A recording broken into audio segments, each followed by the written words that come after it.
Welcome back. Welcome in. This is Country Roads Confidential at EerSports.com, part of the Paramount Podcast Network. I am Mike Casazza. Opening today with a question for Chris Anderson. Chris, when is the world going to recognize that you were the first person to recognize how special Jalen Daniels was? Pulled that one out of our mailbag early today. Yeah, accurate. The train started a long time ago. You got on before I did. Seems pretty providential, though. It looks like they've got a quarterback in Lawrence and 4-0, first place in the conference. Right on the verge of being ranked. What year is this? Yeah, I can't believe it. Wonderful question. I'll pay that poster his $5 later. But yeah, I think it was on one of these podcasts early on. I think it was his freshman year. I just wondered aloud, like, hey, Kansas sucks, that year. And they got this quarterback that has some athleticism, has shown something. Why not put him out there? Let him learn, let him build, let him grow with the guys around him. And that was kind of my take on it, because I saw that he could be special if you gave him the time and the effort. And when he was just a true freshman, you give him those 4 years, you could really turn him into something special in a few years. And they really didn't do that. They kind of yo-yoed with him. Hey, you're playing. Hey, you're starting. Hey, you're out. We're going with this guy. Never mind, you're back in. Back and forth, back and forth. I believe this is the first year that he's truly been. I mean, I know towards the end of last season, that's when he took over. That's when people started to really realize who he was. Now he's the man, and has looked great so far this year. He looked good again this past week. Accounted for 5 touchdowns and only had 4 interceptions. I think that I believe the word is efficient. Incompletions. 4 incompletions to 5 total touchdowns. I think he threw for 4 and ran for 1. So, yeah, I think that's what we call efficient. Remember last year, and they were like, should we redshirt him? Should we play him? Like, they had a question about whether or not they should bust his redshirt late in the season because Kansas was going places. Mm-hmm. I don't know. And like, I don't know, maybe we can give you up the air. Well, that 2020 year doesn't count. So last year really was his true freshman year. Now he's a true sophomore.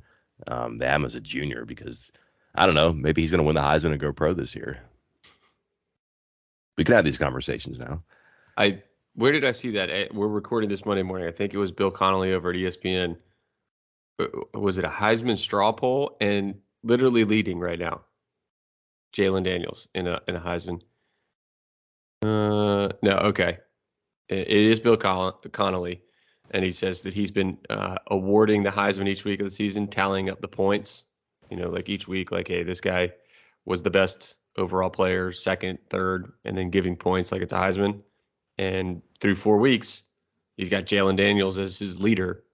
Now, obviously, he doesn't expect that to be the end game or the choice, but I found it interesting that pretty much everybody, what is that called? The Q rating? Like, what's Jalen Daniels' Q rating right now? Like, is there anybody out there who's zagging, or do you want to zag, Mike? You can get a little zag in here to everybody else's zig and just be like, is he that good? Is Jalen Daniels that good? He's in the perfect offense for him. Yeah, like that's just fun to watch. Like I didn't know they were going to be this good. Like I just kind of skimmed through their highlights against, I don't know, whatever that team was they played first, Tennessee Tech, I think. And I can remember saying, wow, man, a lot of like pre-snap stuff. And it looks like people are like spinning out of position all the time. And we had like this very ominous warning about, watch out, if you're going to get big plays against WVU, it's going to be with motion and pre-snap stuff. And that was what happened, but it was all by design. And they've done it in every game since. And it's like a video game. Like if that video game comes out now, right? Mm-hmm. How many people are just putting in the Kansas playbook? Yeah. And even crazier, how many people are picking Kansas just because the quarterback's so fun? But their offense is very good. And like what kind of freaks me out now is they're 4-0. Chris, they're at home against Iowa State and then at home against TCU. Are we prepared for 6-0 Kansas? I'm not. I think it's a legitimate possibility, but I'm not mentally prepared to handle that. They have to gag on one of those, I would think, just because the story has to go sideways at some point. But I don't know. They're good enough on defense where their offense is going to answer scores, and like you can get into a shootout with Iowa State, maybe TCU too, but I don't know. Could be fun. Anyways, we interrupt the Kansas portion of the podcast to get to West Virginia, where now things look a little bit better than they did before. And if you kind of take time to calibrate your expectations, you realize that, hey, lost to a Kansas team that isn't terrible, but also beat a Tech team that maybe isn't as good as expected. We kind of went over this in the post-game podcast Thursday night. Be patient with this stuff. Don't get too far ahead of yourself because the schedule's strange. And then 48 hours later, the Big 12 was flipped upside down when Kansas State wins. Again, Kansas wins. You have, I don't know, Baylor kind of remembering itself a little bit. Iowa State looks like it's going to have some issues offensively throughout the year. And you got West Virginia team with an offense that's, sure, 0-1, but it's going to have some home games and some chances to be pretty good. But it begins this week on the road against Texas, which is not back. Had a 14-point lead, let it go away, lost in overtime to Texas Tech. That Texas Tech game looms for West Virginia and Neil Brown in particular because it's on the road and he hasn't beaten them yet. My point being that it's going to be October by the next time we talk for a game review, and who knows how much things will change, but volatile conference was what we expected. That's what we're getting, and then West Virginia doing its part by going 0-2 and now 2-0. Yeah, I'm looking at that Texas game, and it's going to be tough. I have already done a preview pod with Chip Brown from our Horns 247 site, and he mentioned something during that talk about Texas and their kind of duality of home and away, like just two completely different teams under Steve Sarkisian. And I looked at this season. It's only 4 games, 3 games at home, 1 game away. So how much can you take from that? But it's there. You notice a trend already. Offensively, you play Alabama, so maybe you don't take the offensive stats to heart that much. But they played Alabama tight, obviously losing 20-19 on a last-second field goal. But they've given up 20-some more points. That 37 points against Texas Tech was over 20 points more than what they'd been giving up on average at home. But went back and looked at last year. Is this a full thing? Is this all of Sarkisian tenure kind of thing? The answer is definitively yes. On offense, Texas averaged 150 more yards per game at home than they did on the road. On defense, they gave up 100 fewer yards at home than on the road. I don't know. I mean, obviously, home field advantage is a thing for the most part, especially in college. But that is a pretty wild swing for a team that's supposed to be, full of 5-star talent with professional coaches. Really can't be let that kind of swing in. Unfortunately for West Virginia, game's in Austin. So this is going to be a tougher matchup than I think a lot of people even realize. Let's stick with this for a second. How much do you think home field even matters anymore? I don't know. Like in the NFL, I'm not sure it matters at all. Like hardly at all. Maybe only a couple teams. Does it even matter? College, it's more important in college than it is in the NFL. I'm not even ready to debate that. Are you ready to debate that? I would think it would in college more just because, I mean, the players are variables themselves. Right. One differs from the next. Like, never mind locker to locker. Like, the guy next to you is very different from you, but the person in that locker is going to be different from one day to the next too, just because young adults, right? Mm-hmm. So, like, I would think that the comforts of home and the consistency at home would be a huge advantage, and I just don't know that I know that anymore to be valid or applicable.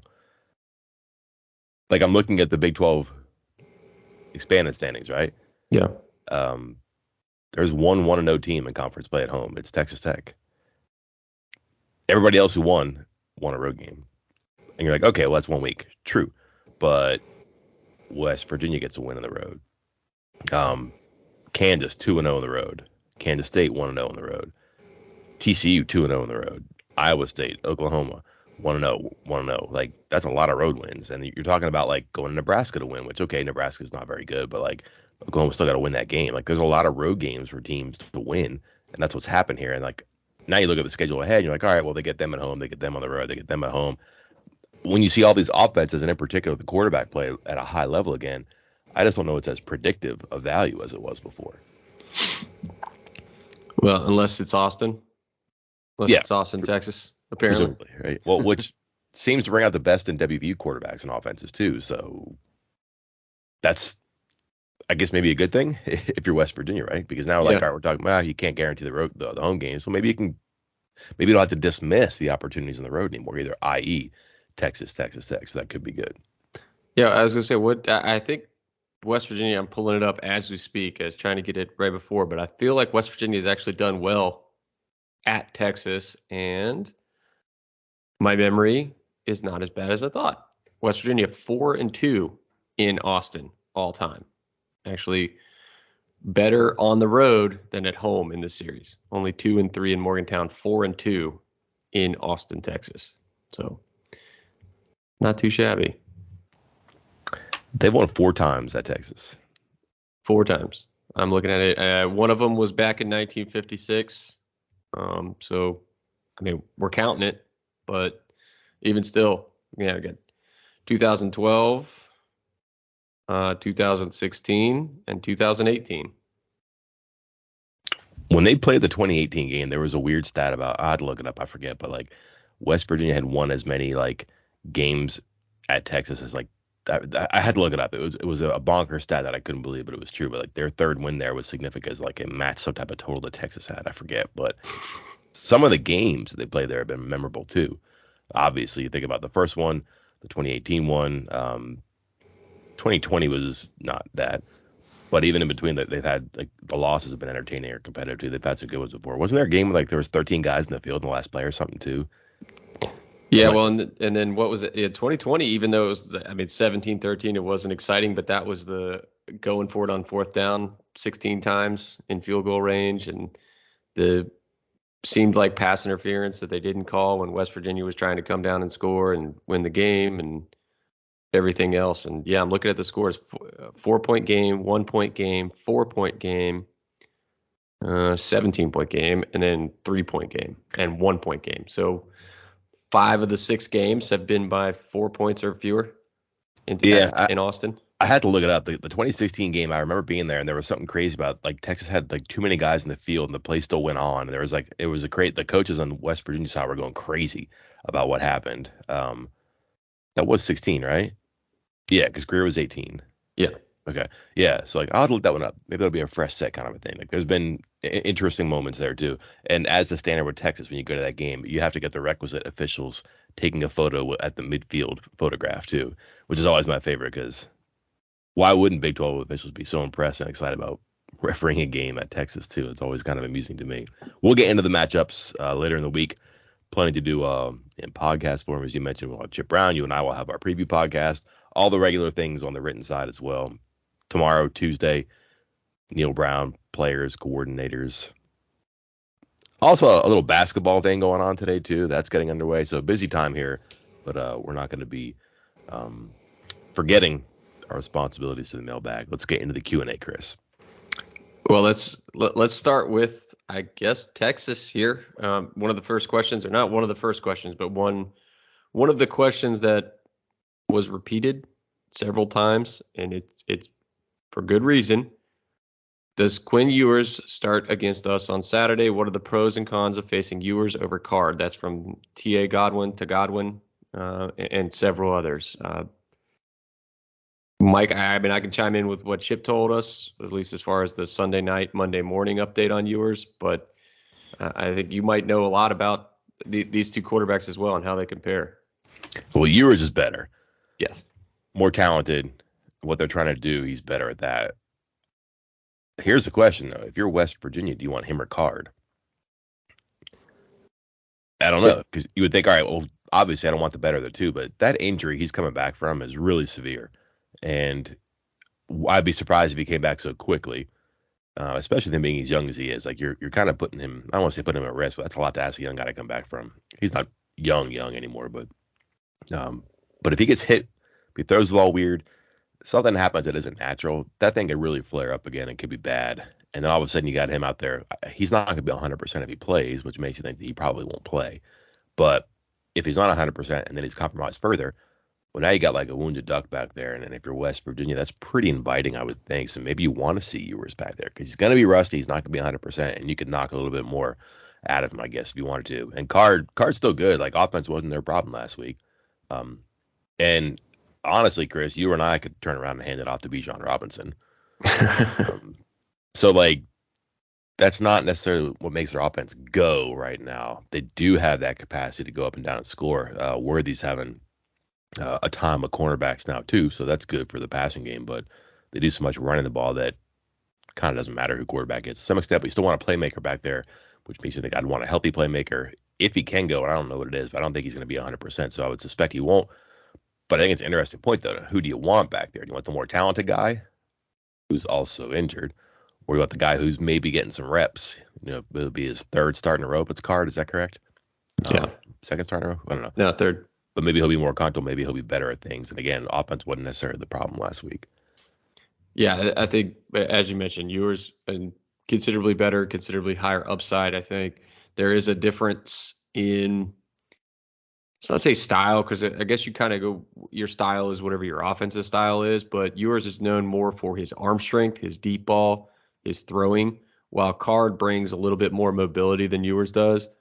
Looking at it briefly again, these are not too many stats. It's a limited scope here, but yours is averaging over 2 more yards per completion. Likes to get the ball downfield a little more. So that would be something that would concern me if he was out there, because West Virginia's secondary, not, that's been an issue all year long. But as you noted, if his strength is throwing the deep ball, that's going to be hindered by it was a sprained AC joint, right? That's going to be hindered by that kind of injury considerably, I would think. So if he's not 100%, that's going to really hurt what is the strength of his game. Meanwhile, you think Card is maybe not going to throw it as deep or as accurately as yours is, but he can move with his feet. And you think to the quarterbacks that West Virginia's faced this year, that might not be a great thing, because they did not do a very good job with Jalen Daniels moving around in the pocket, getting outside of the pocket, and running on his own. So you kind of got to pick your poison when it comes to these two things. Card 20 for 30, 277, 2 touchdowns, 1 pick last week against Texas Tech. Better than his previous game. Worthy, their big-time receiver, Xavier Worthy, 7 catches for 91 yards in 2 starts with Card. So a lot of your over-the-top, get it to your best player stuff hasn't been working quite as well. Also injured, by the way. Yeah, that's true too. How much is he going to play? Is he going to play? I mean, will he be 100%? That's a question too. Their offense again is not the issue, but there are some questions there for sure. Moving on to the next question. Let's see. They're right here next to each other, so I'll just roll with them. This one from J Mole 1989. A third of the way into the season, who are the Big 12 award winners? Player of the Year, Newcomer, etc. I don't think we need to go full first team, second team here, but Big 12 Offensive Player of the Year or Player of the Year? I mean, come on. Yeah. Okay. Yeah. So is it a Kansas sweep, I guess, is what I'm asking. Coach of the Year? Coach of the Year, Player of the Year. Mm-hmm. Do they have the Defensive Player of the Year? Yeah, I mean, West Virginia, we haven't gotten into Big 12 play, so it's hard for me to really decide who's been playing, amazingly, especially on defense. You kind of get a glimpse of what's going on offensively. Defense, I feel like you have to get further into actual conference play or where West Virginia's going to play them before we really know. Are we on the Lonnie Phelps train already? Are we doing this? Are we going to make Lonnie Phelps the Defensive Player of the Year and the Newcomer of the Year? Let's do it. Okay. Okay. Let's rephrase the question to better have a chance at answering it right now. A third of the way through the year, who from West Virginia University is a potential candidate for some of the major conference awards? All right, we got 2 for Offensive Newcomer of the Year, right? That's an award, right? Yeah, I was gonna say they don't do freshmen anymore, right? It's just Newcomer, or do they do both? I don't know. We should know this since we vote on it. Yeah. You want to check, and I can just kind of like you can keep going here, because if it's freshman of the year, then CJ Donaldson is obviously going to have a way to stake a claim here for sure. Right. Right now, fourth in the conference with 95 rushing yards a game, second with 6 touchdowns. That's good. But also, if it's a newcomer, I don't know that his numbers are there right now, but J.T. Daniels could hang up 30-something touchdown passes and a low interception number. He could be your newcomer of the year. He might have competition from Adrian Martinez, depending where his things end up. If he could play Oklahoma every week, that might be better. But that would be my initial ones, at least on the offensive side. All right. And, Here we go. We'll make it easy for us. okay. I'll just list them off there. 1, 2, 3, 4, 5, 10 major awards. Offensive play. I'll just say the award. You tell me yes or no whether West Virginia has somebody that could be potentially in there, and if so, who? Offensive player of the year? No. Defensive player of the year? No. Offensive newcomer of the year? Freshman or newcomer? This is new. There is a difference. They do have separate categories. Freshman and newcomer. If Daniels gets hot, hitting two touchdowns a game is going to do it. But if he gets hot, yeah. Defensive newcomer? No. Offensive freshman? Yes. Well, who, Michael? What's his name? I forget. The tight end. Okay. By the way, he's listed as a tight end, and everywhere you look his stuff up. Like when West Virginia hands out the 2 deep in his dress list, there's a running back or a tight end number 12 that's carrying the ball, and other teams are like, wait a minute, is that the right guy? Like, no, that's him. And then like all the stat sites have him as a tight end somewhere too, so it looks kind of funny. Love it. Defensive freshman? I'm not doing it. No. I know people want. No, it's not happening. No. Oh yeah, we're gonna get to that question in a little bit, so we'll save it. Special teams player of the year. Sure. Yeah, Casey Legg. West Virginia currently. I just put this up. I think moments ago. I think it was scheduled for my defense and special teams grades. West Virginia is one of only 3 teams in the country with at least 8 field goal attempts and perfect. Making it 8 for 8. So. Oh, see, I forgot Legg. I thought you were talking about Anthony Del Negro. So Legg, worthy. Yeah. I mean, if Del Negro ends up with like 5 blocks, because I think he's only credited with 1, right? He didn't get credited with the second one, or did he? He got the one. He got a lot of credit for the one that Donaldson got against Pitt. Yeah. He wiped out the protection, and he got his hand on the one at Virginia Tech. Okay. Offensive lineman of the year. Yeah. You think there'll be Zach Frazier love? Yeah, I think so. I think Nestor's playing very well too. Yeah. Defensive lineman of the year. Probably, because I think he's going to get stats. But right now, I wouldn't say that the way anybody's playing right now would get them defensive lineman of the year nominations. Like sooner or later, stats kind of do matter. Yeah. When it comes to these positions and the awards, like. Ultimately, the NFL evaluations, you reach a certain point where like, okay, he's just that guy who doesn't get a lot of stats, but he makes things better, and that's still valuable, but that's not Defensive Player of the Year award in a conference, no. Right. But I mean, if he starts hanging up stats, which could happen, then yeah, still could be. But right now, that's hard to talk me into that. Yeah, I do think there's, it's a little more weighted to the performance you have in conference as opposed to non-conference. So if he starts, getting on a tear during league play, I could see it happening. But right now, Stills is on pace. We take a quarter of the way a third of the way through the season. So multiply what he's got by 3. And again, there's more to it than this. A lot more to it than this. NFL scouts know that, coaches know that, players know that. We're talking about voting for all conference awards here, and I'm not sure everybody that votes for that knows that, but Stills is currently on pace for 27 tackles and 7.5 sacks sounds nice, but 27 tackles, 7.5 sacks. Is that, that alone might not get the attention of a lot of voters and get you the votes needed to be the league's best defensive lineman. Agreed. Yeah. Coach of the year, I think Leipold probably pretty heavily in front. But also the hole he dug himself in, if Brown ends up with 7-8 wins, yeah, it's a conversation. I don't think he's it, but if West Virginia suddenly goes crazy second half of the year and ends up in contention or maybe even makes it to the conference championship game, I mean, let's not get crazy here, but Yeah, and if Kansas ends up 7-5, 6-6, and West Virginia ends up 8-4, 9-3, and in the conference championship game, you could definitely see Neil Brown getting some talk for that. If they end up 9-3, he's coach of the year. Yeah, yeah, because then they're in the conference championship game as well. Yeah, with one loss. Yeah. So, okay, so about half of the awards, I think you could have some consideration for some West Virginia players there. One more loss. I mean, I know they only have 2 losses right now, but I mean, they would be 9-3 Right. with one more loss from this point forward. He's coach of the year probably at that point. Yeah. All right. That's a good little tangent there. To more fully answer those questions. Okay. I don't know if we're going to sit here and list all these, but another question from J Mole 1989 is the very next one. How many future pros do you think are on the current roster? I think there's a number. There's talent, sure. Yeah, I think it gets a little more difficult the further out you have to project. You know, we're talking C.J. Donaldson, like already as a freshman. Sure, think it, but he's still got 2 more years before he can even declare. So let me pause you there. Where's he playing? Good point.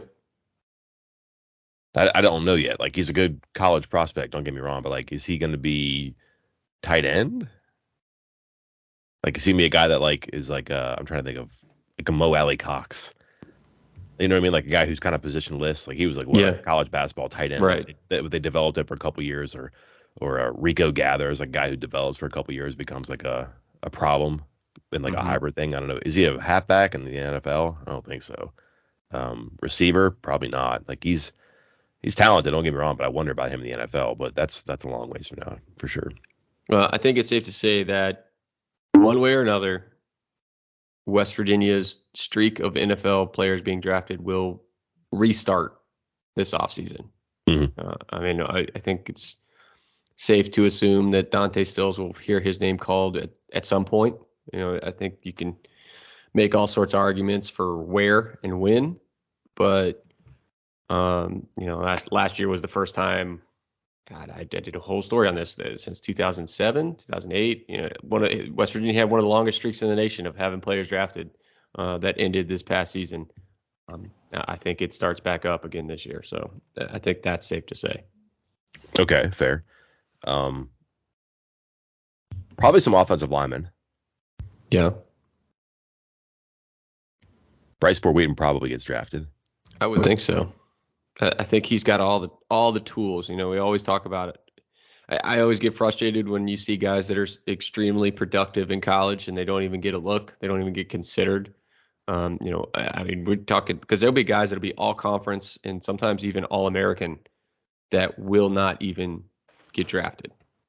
We've seen it at West Virginia. I guess Tyler Orlowski, like he didn't, you know, guys like that. They're like, oh yeah, you know, short arms or whatever you know want to say about why or they didn't get drafted or something, but they're just amazing players.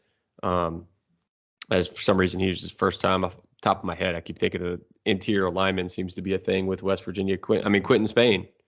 It was great. Didn't get drafted. Ended up starting for a Super Bowl team. So it is what it is. But yeah, I think you could talk. But sorry, I was going with the Bryce Ford Wheaton thing because yeah, he's everything you want. He's what 6'3", he's 215, muscle, you know, big long arms, wingspan, fast, can jump, all that stuff that they're looking for in the NFL. So I could. Okay, here you go. Is Bryce Ford NFL drafts tomorrow? Is Bryce Ford Wheaton getting drafted before Dante Stills? Let me answer your question with a question. Okay. Is Bryce Ford Wheaton going pro? Let me answer your question to my question with another question. Is JT Daniels going pro? Like let's not get too far ahead here, but like listen, I'll tell you this, like I don't have to tell anybody. I spent a lot of time talking to people about the coaching situation and pros and cons. I don't have to say that. Understood.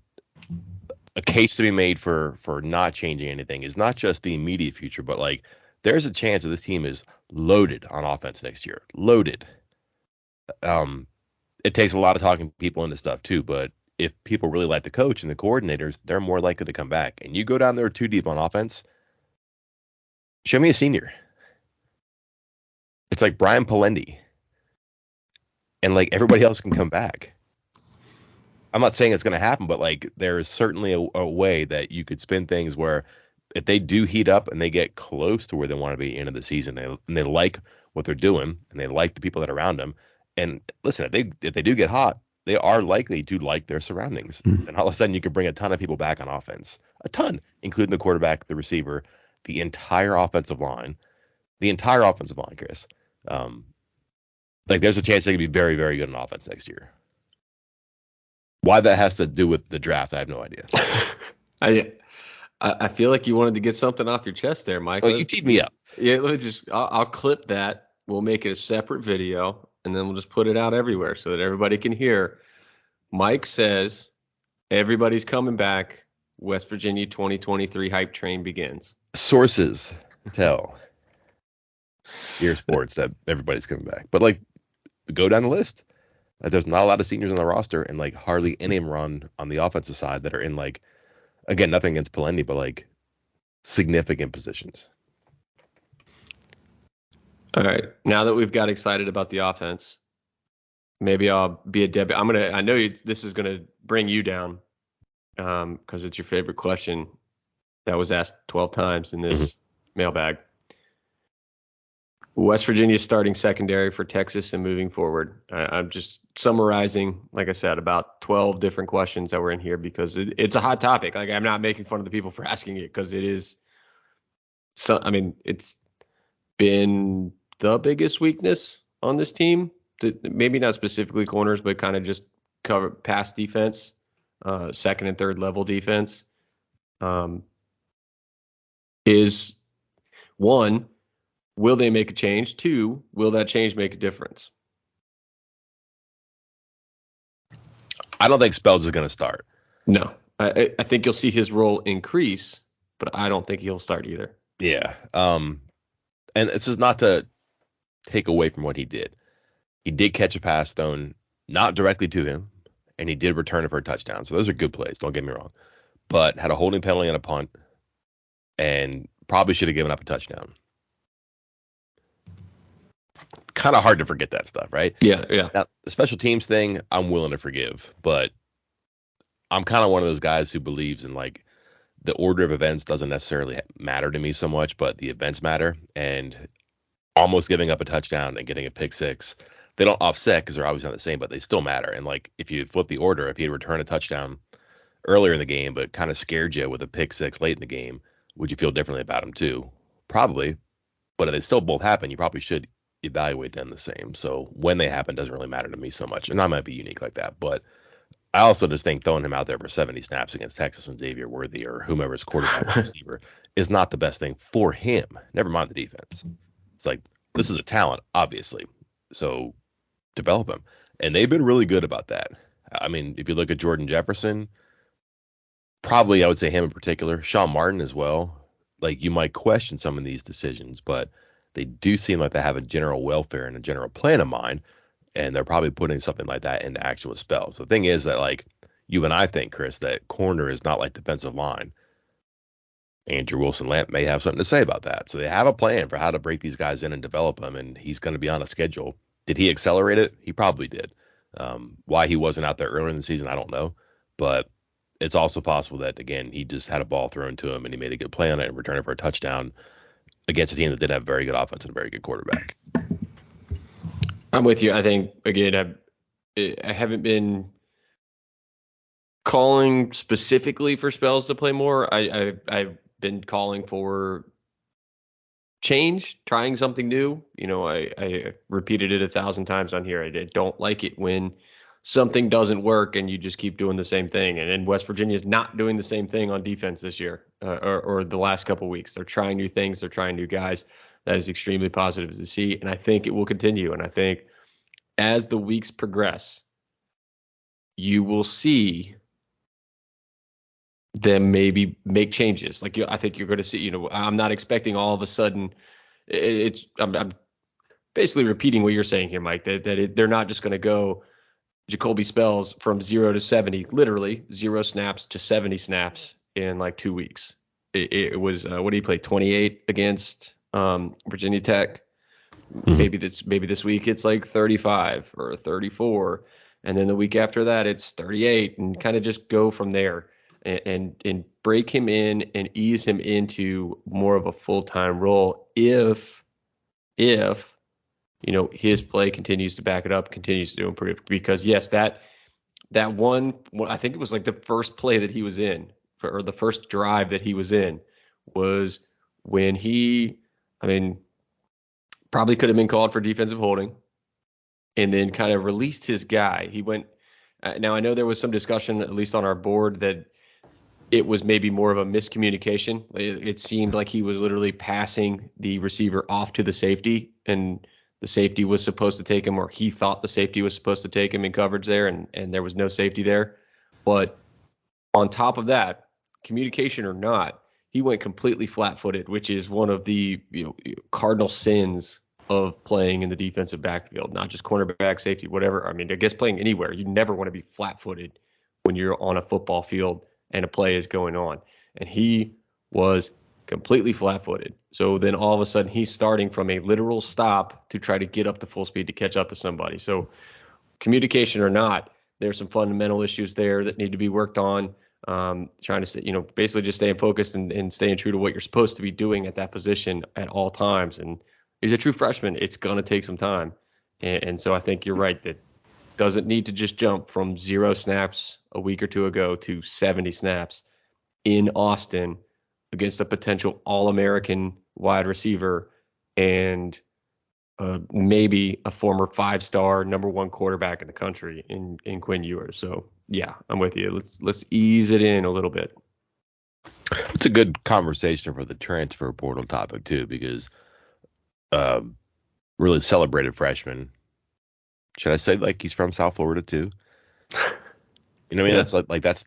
I'm sorry, but like that's people worry about that sometimes. You come from certain parts of the country, you play big time high school football, you think you can play, and when you don't play, you get discouraged. And he's playing now, and really right on time. When you look at like that whole 4-game thing, can kind of be tricky, but he's in a position now to really elevate himself, and you kind of have to do that. If you just put a red shirt on this guy at the start of the year, whether he plays 4 games or 1 game or no games, you really run the risk of losing him.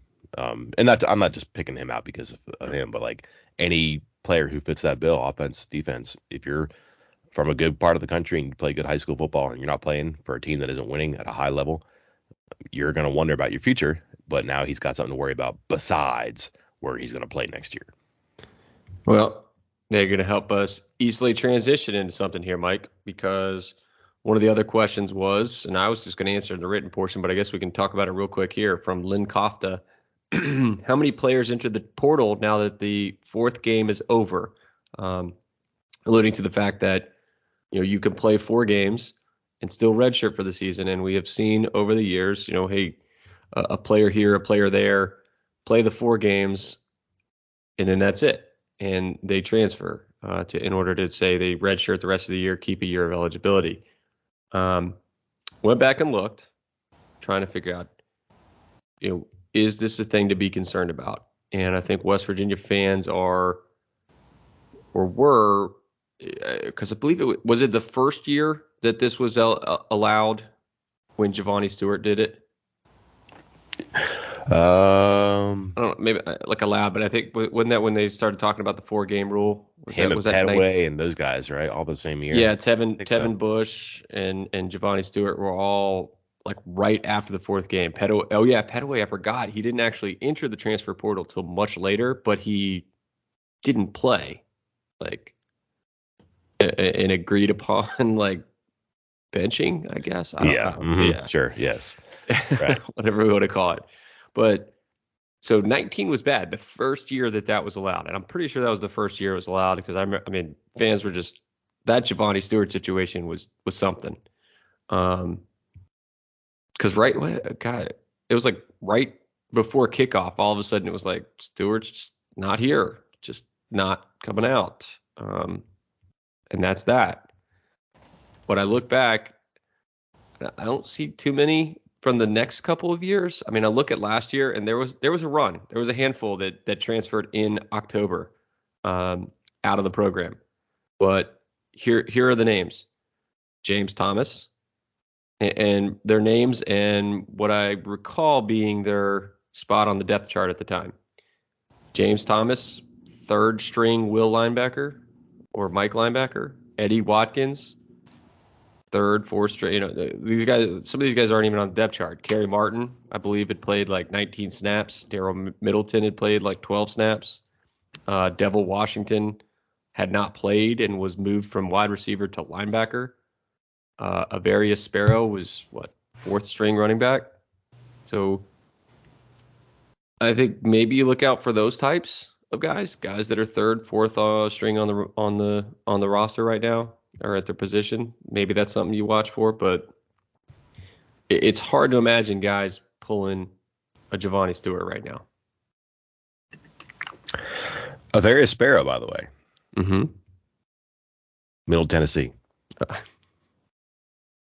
I wasn't going to bring it up since that was one of your charity bets picks. Oh my God. What's the Miami double? Brutal. I didn't even look to see if they won. Red Hawks kept their they won. So you had the Red Hawks and the Hurricanes, and it was the Hurricanes that screwed you. Oh my God. Yeah. Mr. Sparrow did not get in on the day ruining for me, but has 8 carries, 5 rushes. I saw him on the sideline was the reason I brought that up, because I did see him. I was like, I think I know that guy, and I did, but not many of those guys have gone on to illustrious careers either. No. I say we were just looking at, I think Martin's playing for Akron, but he was a guy that at the time, they were rumored to be talking about, redshirting him for the entire season. So you understood why he was leaving. Daryl Middleton, I think, played like a dozen snaps, and he's at a D3 school. He's currently listed on Bethel University's roster, but has not played in a game at a Division III program. So, for a lot of the people that were, wondering why he wasn't playing a ton at West Virginia, I mean, there's several reasons, but, right now he can't get on the field for a D3 program. So sometimes I think a lot of people need to slow down a little bit when it comes to guys leaving the program and the devastating program altering impact it might have. Do you think that the windows will slow this down? It doesn't really affect it necessarily. You can still announce your decision to transfer or to not play anymore. But right. I wonder if it keeps people from doing it now too. Yeah. Oh man. I mean, I just talked about that with somebody the other day, but you're right. Like, I guess no one's going to enter the portal this week. We can guarantee that. But yeah, they might pull, I guess we'll call it a pet away or whatever, and just not be playing. And, I mean, you're right. Guys could just not be on the roster, could not be around the team, and just be going to school. And they can't contact other programs, and other programs can't contact them since they'll not be in the portal. But they can start the process. As we all know, there are people who can handle that type of stuff, if you will. Something to keep an eye on. Yep. Let's see. Rolling through here. One last question, because this we'll finish it with this, because this starts today, at least for you and I. Basketball season. First day of practice today, Monday, September 26th. And we got a question from Maine Ear 105. What should I look forward to more, Mike? The rest of the football season or the upcoming basketball season? Kind of excited about football, right? Yeah, I mean, I say there's no reason to be done with football right now at all. Like, I know there's times, I know there's been years where basketball starts and you're just thankful that the hope for a new sport is there. But I don't think things are done with football right now. So I think it's a good time to, just root for both of them and come to the site twice as often. How about that? There you go. Guys are making clicks. There you go. I can't believe I just laughed at your Bob Huggins twist on that. What's gonna happen when that comes up today? We got guys who can make shots. But the most important question: do they like each other? Wonderful guys. By the way, this is the first time I've seen Huggins since he was named to the Hall of Fame. Never mind inducted. I was just thinking about that the other day. I haven't seen him forever. Like end of the season, like there was a couple things afterwards, and then when did he get announced for the Hall of Fame? Like May? Yeah, it was. Yeah, I think that's about when they do it. Like it's after. No, wait, do they not announce it during like the Final Four? Well, okay. Well, he wasn't at the Final Four, so I wasn't covering that. So like it was some time ago, I'm sure. And then like just there was no celebration for him on campus. Like there was no like news conference saying, "Hey, you did it, congratulations." There was a Zoom, I think, which I couldn't attend, but that was 2 weeks ago. So it's kind of a typical Huggins thing, where like big thing happens and he's just kind of like, whatever. Not a big deal to him. Although I'm pretty sure it is. But like typical Huggins, my thing being that like he's not going to really throw a parade for himself there too, and we'll probably let the university do that. So I'm sure I'll have things to say about that today. Probably a big weekend for him that he can finally talk about now. Yeah, April 2nd. Yeah, they announced it during Final Four weekend. Yeah, so haven't seen him in a while. Haven't seen him since then. Looking forward to the goatee, the slick back hair. I'm sure I'll have something to say about my appearance as he usually does. So be just like old times. We saw him on Zoom a couple weeks ago for the Hall of Fame thing, and I'm disappointed that my favorite one was the year where he was spotted at a recruiting event late July, August, somewhere around there, and just looked completely tan, like and with the white goatee, completely tan. And I think, God, what was it? Somebody called it, asked if that was Chris Christopherson or something like that. Just a completely tan Chris Christopherson with the white beard and everything. It's just a fantastic picture of him at some recruiting event and looking like he just stepped back off a beach from Panama or something. Well, he's got that cabin the cabin in the woods in Preston County, and he's got the beach house down in Florida too. So I don't know, maybe he's getting pretty content about those long summers in the sun. Yeah, but not this year. No, Lots sir. of questions to ask and answer today too about how they're going to make this work. 14 players, 13 scholarships, 9 freshmen or transfers. And schedule's not easy too, so there'll be a lot to look forward to there too. So I guess you could maybe eyes wide open and then maybe like look through your fingers at the other sport. I don't know. Like football going to be eventful for sure. I think basketball is going to be eventful, but like it might be a bit of a rock tumbler early until they figure some things out. Just because that schedule is like there's some quick action, like 4 games in 11 days to start, and then you get that tournament in Oregon. It's going to be pretty heavy duty, pretty quick. Yeah, absolutely, and no let up either. I think I glanced over that schedule, and man, the start to Big 12 play, that ain't easy. Yeah. 1, 2, 3, 4, 5, 6, 7, at least 7 ranked teams. 5 in the Big 12. Auburn. If they win, they get Gonzaga, be 7. Is Purdue ranked? Can't remember. I don't know. A lot of good basketball early on throughout the season. Then in the middle of Big 12 play, you get Auburn. That's going to be fun too. So, yeah, I mean, both. The answer is both. Absolutely. Well, Mike, what do you got coming up this week? Typical things. Got text from game day up right now. We'll ask some questions about week 4 that have to be answered in week 5, and then we'll get into our elbow deep in Texas prep. Lots of matchups here, including a couple you might like and might want to worry about too, depending on who plays for both sides. You have a Charles Woods update for us? Not right now. I know that was in the mailbag, but I haven't heard anything new. I mean, he's moving around. What was that? Surgery was a week ago. So expect at least 3-4 more weeks before anything really to start coming up with him. And another guy who could be back next year too. Mm-hmm. God. Mike is starting the hype train. Get those WVU 2023 futures now. Caesar Sportsbook, partnering with CBS, of course. Until next time, I'm Mike Casazza. And I'm Chris Anderson. We'll talk to you later.